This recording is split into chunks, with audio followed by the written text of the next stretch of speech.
How's everybody doing? Welcome back to AssHat Podcast on YouTube. Now, this is part 2 of my review showcase of the League of Regrettable Superheroes hardcover book. If you've not seen part 1, go look for it, watch it. I mean, you don't have to have seen it before this, but it might help. So we're just going to start where I left it. This is the Vagabond Prince. It was created by Joe Simon and Jack Kirby. First appeared in Black... I hate that they use debuted. First appearance. Debuted in Black Cat #7, which was a Harvey Comics publication. This is just one of the many characters that Simon and Kirby created that just didn't really take off. I'd never even heard of this character until this book. Zippo. Yes, he has like blades on his feet, and that's his power. He can run really, really fast.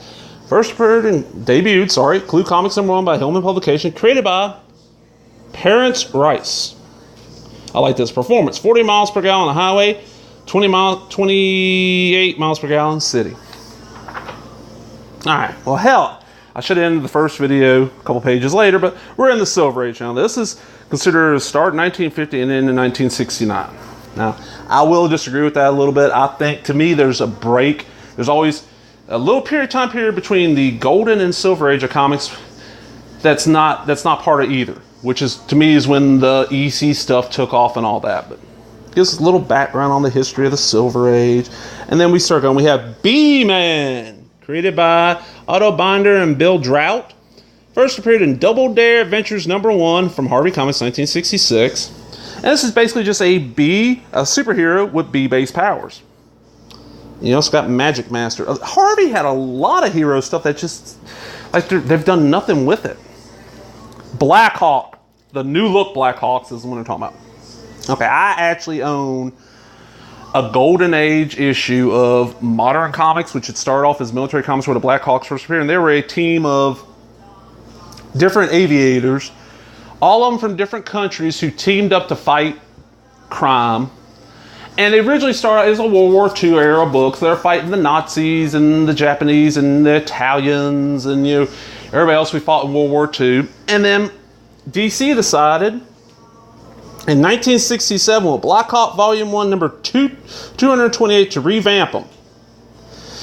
Which we ended up with the Leaper, who was Olaf, the Listener, who was Chuck, the Weapons Master, who was Hindi, the Golden Centurion, who was Stan, Missile Machine, which is Andre, and Dr. Hands, which is Chop Chop. This didn't last long. It went over like a fart in church. You know, it just did not last, and there was no need to change the Black Hawk. Black Hawks have been brought back and used since then.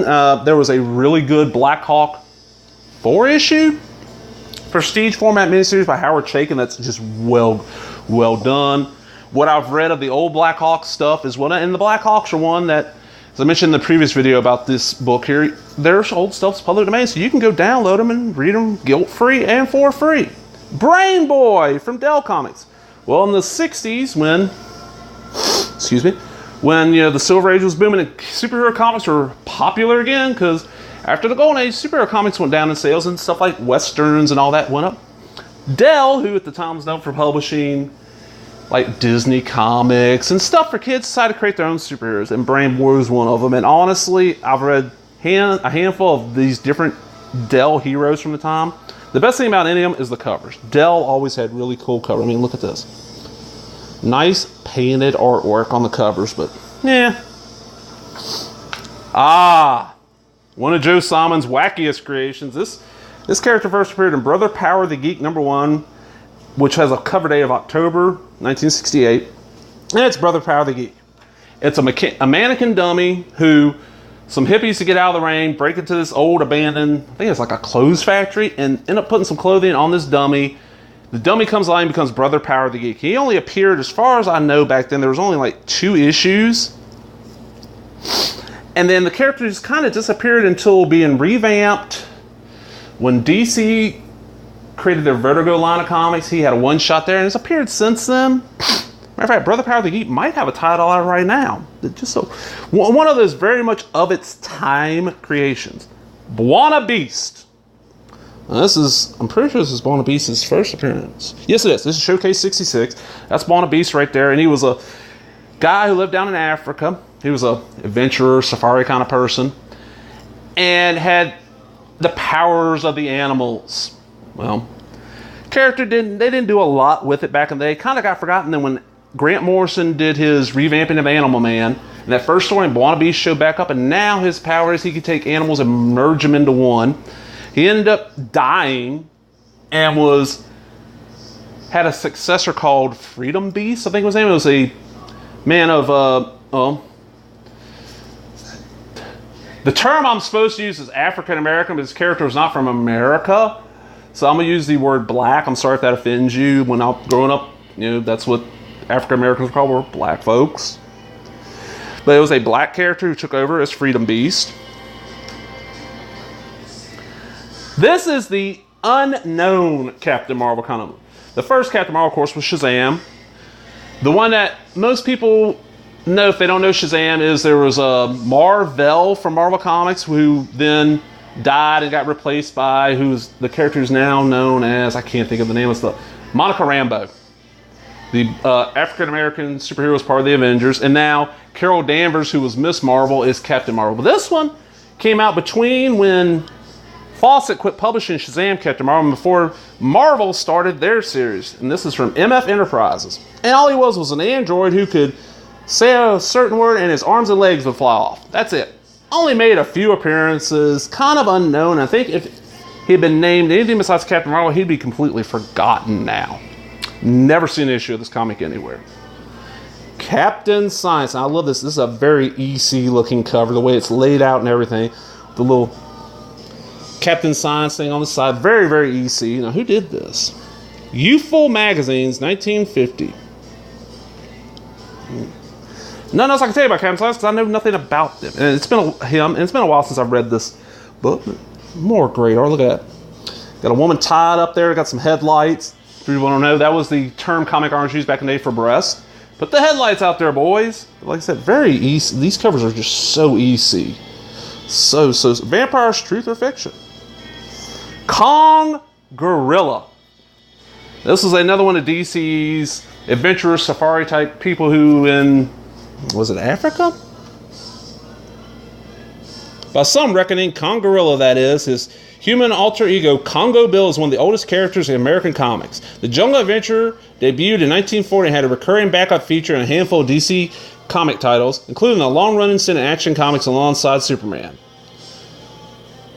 He got a movie serial, and then eventually he got powers and became Kong Gorilla, where he could turn into a gorilla, which the character has been brought back in modern days, but I don't think they've really done much. Who created it?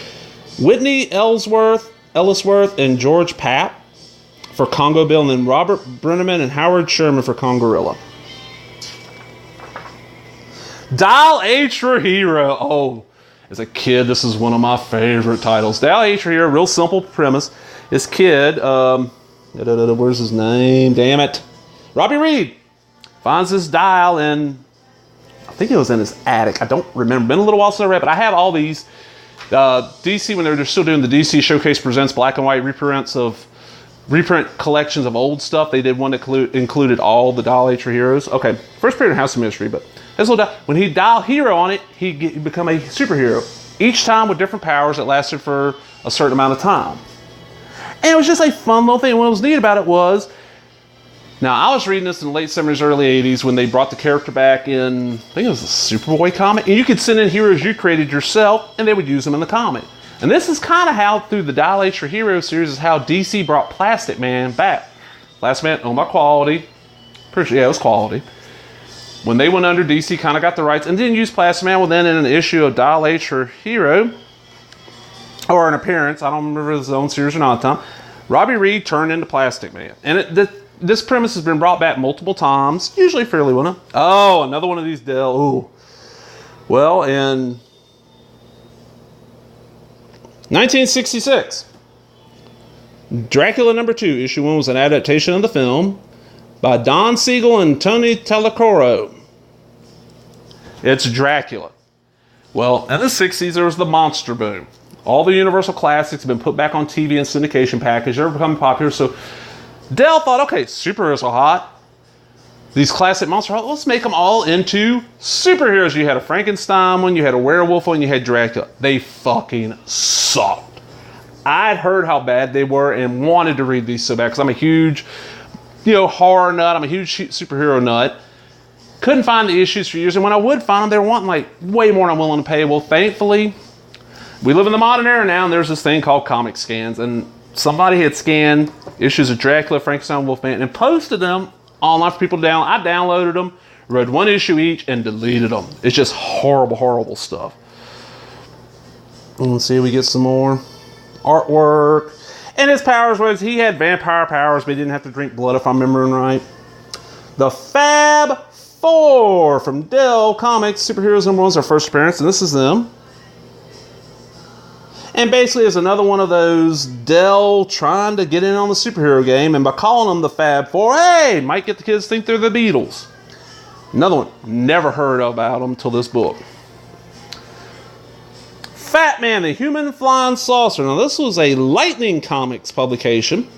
Lightning Comics, not the one from the 90s that did Helena, and I think probably is best known for what? Where Ethan Van Sciver got some of his earliest work. Just a fat guy that could fly. He was kind of like a parody hero. I think that's all been reprinted. Okay, here we go. Gunmaster and Bullet the Gun Boy. Now this was a Charlton series created by Dick Giordano. Charlton was kind of the, in my eyes, it's kind of the forgotten company. They were around for the longest amount of time, and all anybody remembers before now is, hey, that's where the Question first appeared. That's where, Captain Atom first appeared. That's the company that had the Blue Beetle for a while. They did all kinds of stuff. And their horror titles are actually pretty damn good. Their Western stuff, if you're into Westerns, is pretty good. And Gunmasters is a combination of Westerns and superheroes. Let's see, we get some more. And a lot of the Charlton stuff is public domain, so you can find it for download for free, legally. Jigsaw, Man of 1,000 something, because that part's right there. Now, this character is created by Joe Simon, Otto Binder, and Bill Drought. Debuted in Jigsaw #1 from Harvey Comics. And you can see he kind of stretched and made out different pieces. Legion of Super Pets. Yes, they actually had this. Now, back in the day, you had Superman, and then they gave him Crypto the Super Dog, and there was Streaky the Super Cat, and Beppo the Super Monkey, and Comet the Super Horse. Well, since there was a Legion of Superheroes, they gave the pets their own, team, and it was shit. Magic Man. You got no idea the powers I've got. I'm magic. And this was a ACG, American Comics Group character. Don't really know much about him. I don't know a lot about ACG. Never really saw many other comics around. And we get some more pages of artwork of that. Now, Miracle Man. And this is not the Miracle Man that modern comics fans know of, which of course is just a renamed Marvel Man, which is just a way for the UK comic industry to keep on doing Shazam, Captain Marvel stuff. This is a completely different character who was published by Thorpe and Porter in 1965. First appearance was Miracle Man #1. Excuse me. And here we go. We got a little information. Comic book superheroes have a long history of liberally borrowing from one another, which is a polite way of saying that some new characters are little more than modified copies of existing ones. In the case of Miracle Man, aka Super Hombre, the mystery of who begat whom doesn't require a lot of detective work. This character sits in the middle of a lineage of imitators, most created by the same man, the British writer and artist Mick Angelo. So, okay, so this is actually connected to Mick Angelo, who did Marvel Man and all that. Okay, that's kind of neat.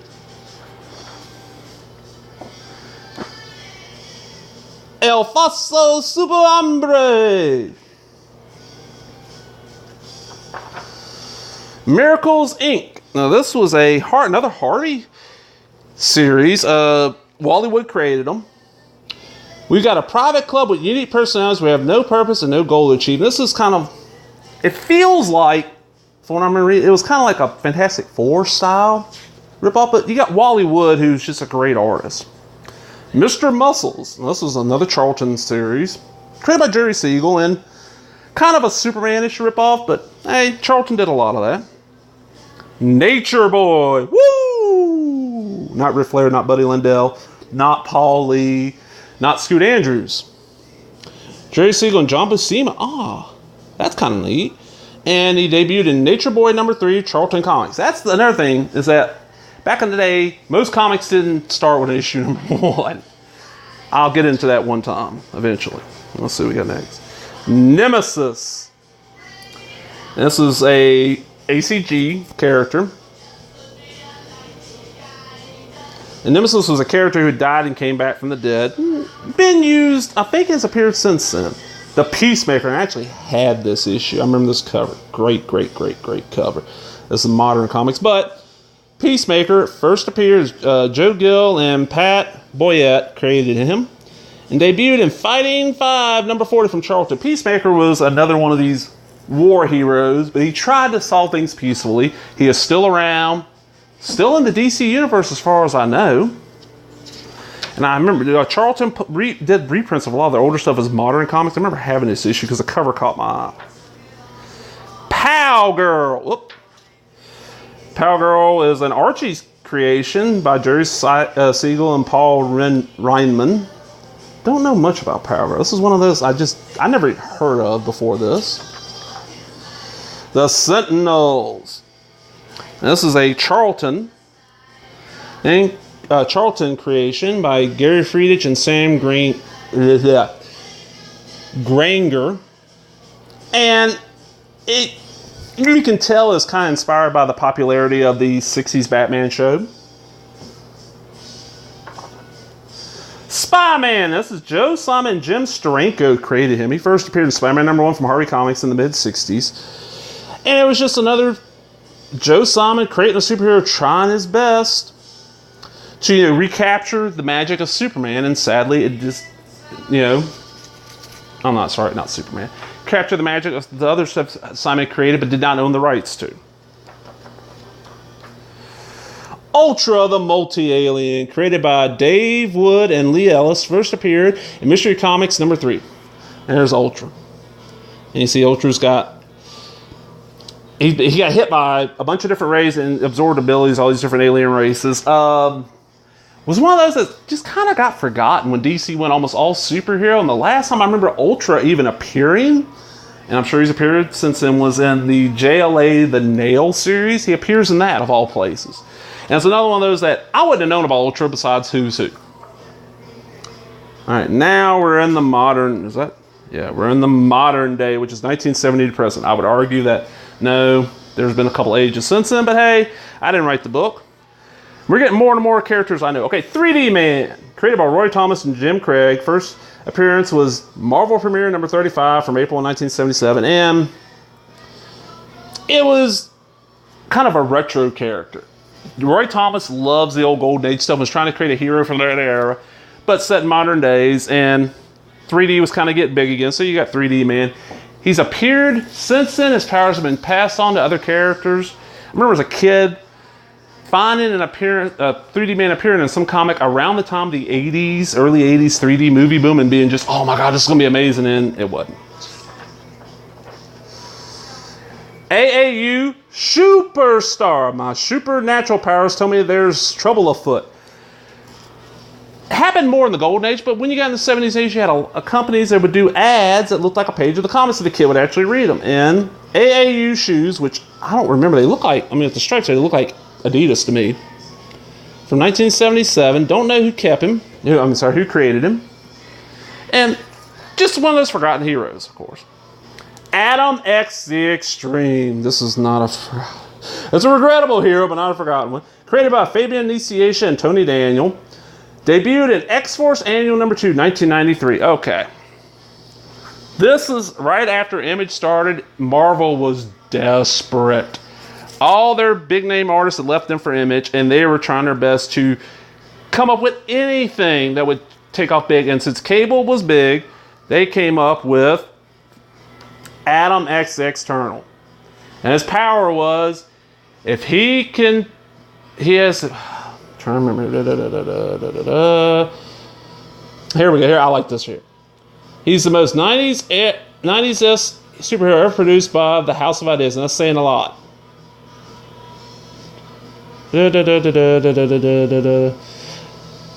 Adam X, a half alien, half mutant rebel from space whose culture wasn't so foreign they hadn't developed the backwards baseball cap as a fashion statement. He had a mullet, soul patch, He had blades all over him. If he touched your blood, he could do something. And at one time, the rumor flying around because there was a hint in one of the Marvel comics that Cyclops and Havoc were the only Summers brothers. There was more than them two. And for years, the rumor was Adam X was one of them. Thankfully, Adam X has been forgotten now and just disappeared. Oh my God. Brother Voodoo. I love Brother Voodoo. Brother Voodoo is another one where I didn't know who the fuck this was till the official handbook of the Marvel Universe came out, and then I fell in love with the character. Now, he's created by Len Wein and Gene Colan, first appeared in Strange Tales 169, which is not too far from that. A Voodoo Master didn't take off then, but they've done a lot with the character since then. For a while there, Brother Voodoo was the Sorcerer Supreme of the 616 multiverse, which is where the Marvel Universe is situated. Took it over from Doctor Strange. Captain Ultra. Now, this guy right here with the green helmet and that is Captain Ultra. He was a parody of the Martian Manhunter, straight up.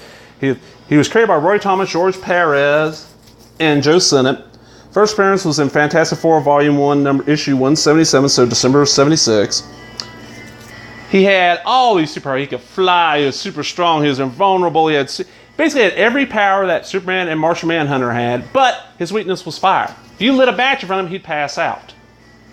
That's not a great weakness because it's easy to take you out. He has since been revamped a little bit, but look at that god-awful costume. I remember in this page where I remember first introduction I had to him besides Uhatmu, official handbook of the Marvel Universe, was this, when he was part of the Defenders for a Day storyline. Oh, Jesus. I actually own a bunch of these. Captain Victory and the Galactic Rangers. Now, this is from Pacific Comics, 1981. Real simple. Jack Kirby was fed up. He was fed up of creating stuff from Marvel and DC and watching them make all the money off of it. He got paid a pit. He got paid next to nothing. I mean, this is Jack Kirby. He co-created so much stuff and didn't make any money. So when Pacific Comics started, they offered him this deal.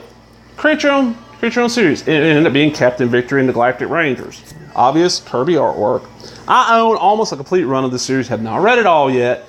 But when you're reading it, you realize, okay, this is basically just Kirby going, okay, how much do I need to change from where I was going to take the Fourth World stuff before DC took it away from me so I couldn't get sued? And I'll give Kirby this, while he was a great artist and a good idea man, he was not the best at writing dialogue, and the dialogue in this book is not real good. The Ferret. What was the Ferret? Okay, the Ferret, as you see here.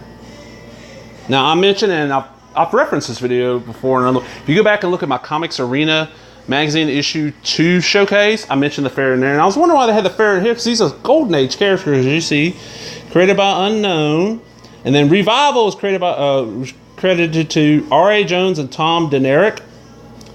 Debuted in Man of War #2 from Centaur Publications. Well, early 90s, who was one of the most popular superheroes coming out? Wolverine. Well, Malibu, when they did their Protector stuff, needed a Wolverine, so they took this guy and made him into this, the Ferret. There's the Ferret there. And he was this was one of the first comics I ever saw that had a die-cut cover. It was shaped, the entire die-cut comic, the entire comic was shaped like that. What's this editor's note say? In the 1990s, gimmick covers were a hot collectible commodity, with many comics tricked out with embossing, foil stamping, holograms, and glow-in-the-dark effects. The Ferret holds the distinction of having starred in an issue that was die-cut to fit the shape of his face. The Ferret was the first of the Protectors characters to have their own solo series. He got like a one-shot, then an ongoing series, and it lasted the longest out of all of them, because, I mean, this is issue 8, and there's some after them. And he was very Wolverine-like, but just a neat little character. Gunfire. Alright, when Image started, DC and Marvel were both worried. So DC did their Bloodlines crossover event, where that summer, every annual that came out from DC would introduce a new character. Gunfire was one of them. He first appeared in Deathstroke Annual #2, 1993, and his power was he could turn anything into a gun, pretty much. Fucking sucked. Most of the Bloodlines characters suck. Most of them thankfully been forgotten. Hollow Man. Let's see here. First appearance. Amazing Adventures of Hollow Man. Peter Pan Records, 1978. Created by Vincent A. Fusco and Donald M. Kaysen. Another one of those I knew nothing about until this. And Peter Pan Records did a lot of kids' records. And it seems like this was a character created trying to get a piece of that comic book market. And I love this cover. This guy reminds me of Doctor Strange a little bit. Would love to find this. Probably won't ever. But we get some art and see the record that came with it. I did. If you go back in the previous videos, you'll see one that's called Peter Pan Read-Along Records or something like that. And same company, same idea. But those were, what, Robin Hood and 20,000 Leagues Under the Sea. Oh, the Human Fly from Marvel Comics. This is another comic where I'd forgotten about it until RIP, sir. Jamie D'Alessandro, Jamie D of Comic Geek Speak podcast, who sadly passed, mentioned how he was trying to get a complete run of the Human Fly comic. And made me think, hey, I wouldn't mind doing that too. So I started tracking him down. Now, this is based on a real character. He's created by Bill Mantlo. Mr. Mantlo is sadly not in the best shape right nowadays. First appeared in Human Fly #1 from Marvel Comics, 1977. The real Human Fly was this guy who would don this suit and just climb like the sides of buildings and just wacky like stuntman style stuff. So Marvel created a series about it that did not last long. And I want to say the guy who was the Human Fly in real life kind of owns the rights. That's why we'll probably never see reprints. But you go to conventions, you can find these fairly cheap. Okay. Now, we're going to come to a character that I really need to read because he's created by one of my favorite creators in the comics industry. This is Killjoy. Created by Steve Ditko, debuted in E-Man #2 from Charlton Comics in 1973. Just some great Ditko artwork. And for what I've read here and what I've read other places, this character's not as entrenched in the objectivism philosophy that Steve Ditko follows, the Ayn Randian stuff. But it's Steve Ditko, so I want to see it. Maggot and Other Regrettable X-Men. Whoo! Maggot. Created by Scott Lobdell and Joe Maturina. Maggot. Various others. Blah, blah, blah, blah, blah. Okay, Maggot. Let's say, well, they just list all of them, which is good. Maggot. A mutant superhero's power is being infested with parasites. Maggot finds his abdomen plays host to a pair of squirmy, worm-like creatures that consume matter and transfer the calories back to their host. We got Mara, who can grow new bones at will and use them as weapons. Long Net, Rubbermaid. Just Marvel just created way too many mutants, and a lot of them sucked. And it's Scott Lobdell with Maggot. So, okay, Man-Wolf. Now, he was created by Jerry Conway and Gil Kane. First appearance as Man-Wolf was in Amazing Spider-Man 124, which is in the early 70s. But Man-Wolf is the son of J. Jonah Jameson, who a moon rock gets fused to his chest and he becomes this werewolf-like creature who gets off in space and has like this kind of galactic space opera adventures. Heard this stuff is really good. Have never got to read any of it because it's not been reprinted as far as I know, and the issues are not the easiest to find. Oh, geez. Atlas Comics, Morlock, 2001. Atlas Comics was a company formed after one of the guys that was in charge of Marvel had kind of stepped down, and his son was promised a job for life and kind of got screwed over, so they created Atlas Comics. Now, this character was created by the now deceased Michael Fleischer and Al Milgrom.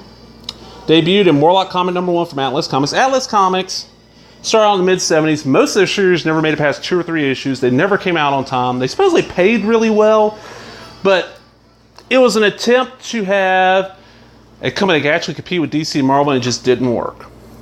Oh, geez. The New Guardians. This was spun out of the Millennium crossover, if I'm remembering right. Steve Englehart and Joe Stanton created them.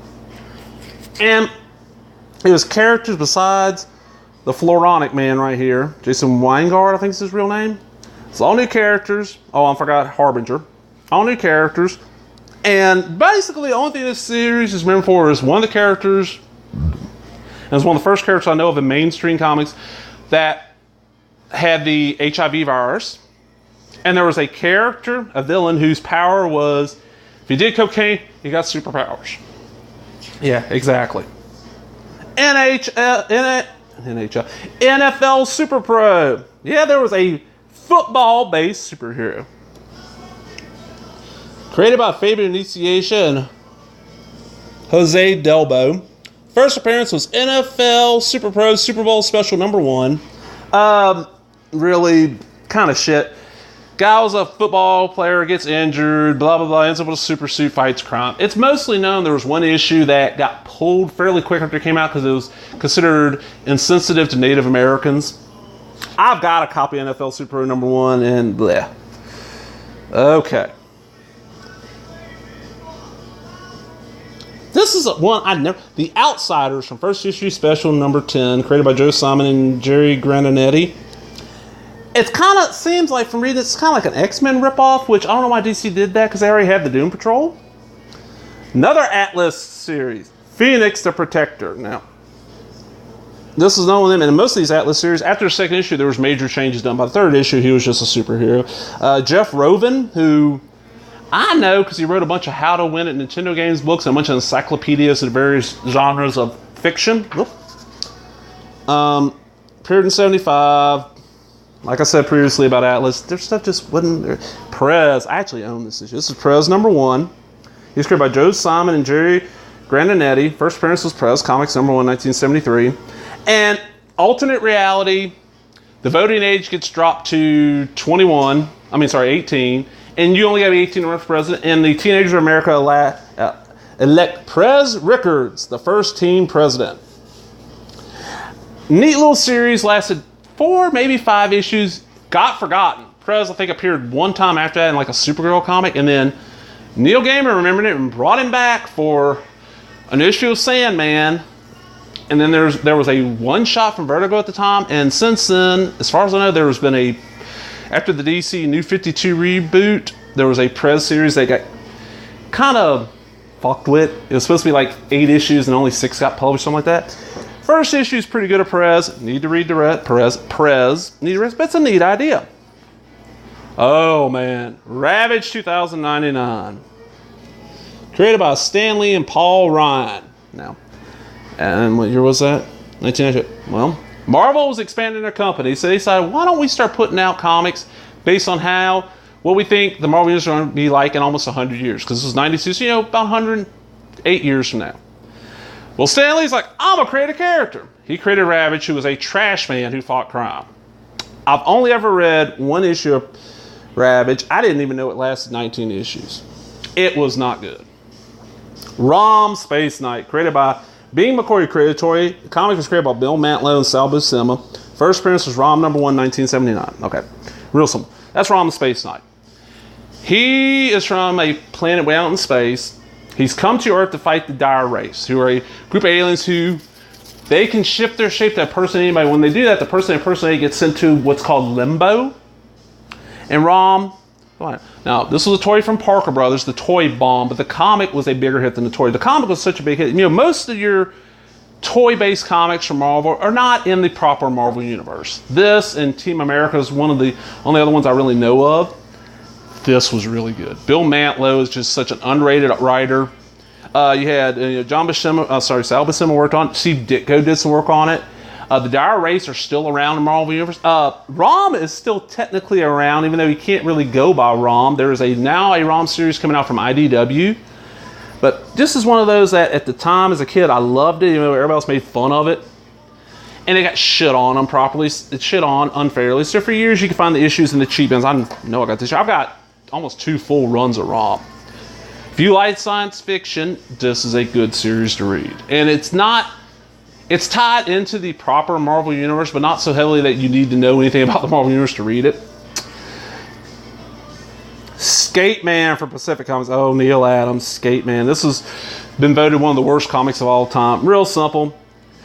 War vet on roller skates fighting crime with great Neil Adams artwork. The rest of the series is just pure shit. The awesome Slapstick. Now, first appeared in 1992 in Slapstick number 1. Did the mini, then just kind of disappeared. And I didn't think Slapstick would appear again, but I've been told Slapstick has showed back up quite a few times with the New Warriors and some other stuff since then. Kind of a character based on what I call cartoon physics. He follows the laws of cartoons. I don't know, what's this one? Sonic. Sonic, Master of Sound, a superhero to take the 80s by storm. There's Sonic right there. Created by Joe Cavallari and Stan Watch. First appearance was in World Finest Comics Volume 1, number 310, which is from 1984. And basically, it was DC's attempt at creating a black superhero, and it did not do well. Matter of fact, I'd never even heard of the character list. Oh, here we go. The Son of Satan, Damian Hellstorm. Created by Gary Friedrich and Herb Trimpe. Debuted in Ghost Rider, Volume 2, number 1, 1973. Alright, that's Damian Hellstorm. His mother basically got seduced by a demon who claimed to be Satan, and she gave birth to 2 children. Satana, who's Damian's slightly older sister, and Damian. So Damian Hellstorm is part demon, part human, and he was an exorcist that fought crime. He ended up being a monk and all this stuff. Just a great little idea. If this catches your interest, there is a Marvel Essentials Horror Volume 1 reprints all the 70s and a little bit of the 80s appearances of Son of Satan. I just think they didn't want to put out a Essential saying Son of Satan on the side. Nice idea. He's been revamped since then. There was a Hellstorm series in the early 90s from Marvel that I still don't know how it got approved by the Comic Code. And he's appeared since then. Just a great little character that sadly doesn't get used a lot. Squirrel Girl. Now, by the time this book came out, Squirrel Girl was better known. Created by Steve Ditko and Will Murray. First appearance was in Marvel Superheroes Volume 2, number 8, which was kind of a book they just used to publish inventory stories. And her power is she could talk to squirrels.